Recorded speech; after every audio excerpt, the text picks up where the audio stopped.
you staring at the mango tree, Vijay? Ginny, I wish money could grow on trees like mangoes grow on trees.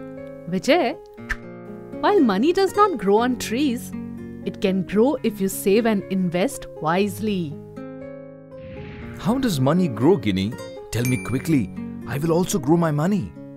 Vijay, remember I told you that you can earn money on money by earning interest? Now, interest is also money. So, you can earn interest on that interest too. This is called compounding.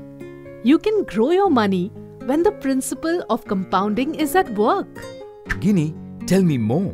This sounds interesting. Let us take an example.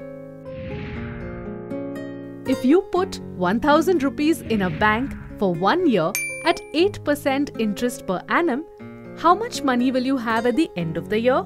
Simple. I will have 1080 rupees. So? Patience, Vijay. Now, let us see the principle of compounding at work.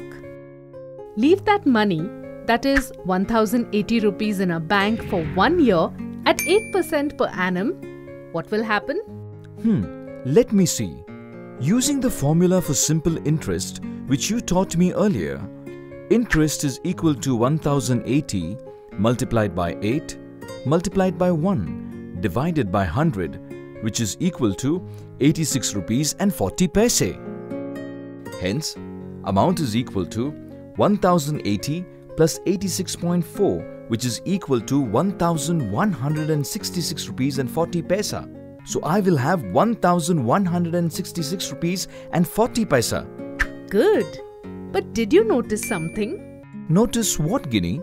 In the second year, you earned 6 rupees and 40 paise more than year 1 because you also got interest on interest.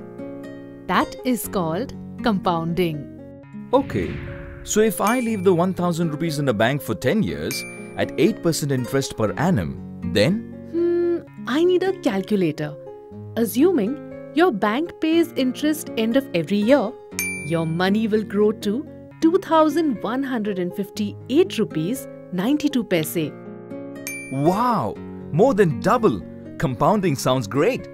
Yes, compounding is one of the basic principles of investing. So I can grow my money by investing it? Yes, if you follow 3 golden rules.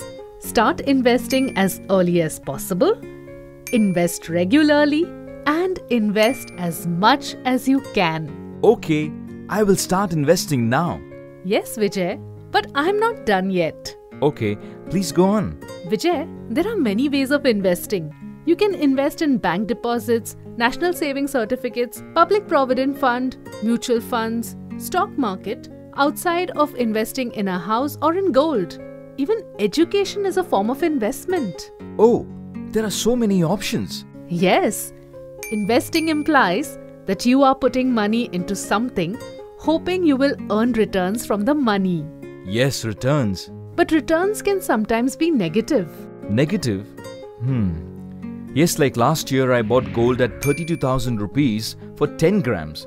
But now it is only 30,000 rupees for 10 grams. So, investments come with risks. And we should understand them before investing. Okay, got it. Vijay, also remember that you should not trust anyone who comes and says that they will double your money. You should invest only in schemes and deposits that are recognized by the government and come with proper paperwork. If you hand over your money to people hoping for quick returns, you will lose your money. Yes. Ginny, you are right. Last year, my friend gave 10,000 rupees to someone who said that he would put his money in a fund and it would double in 2 years. The man has now run away and my friend has no proof too. Yes, like a tree takes time to grow, money also needs time to grow. Thanks, Ginny. We'll invest regularly and be very, very careful while choosing my investments.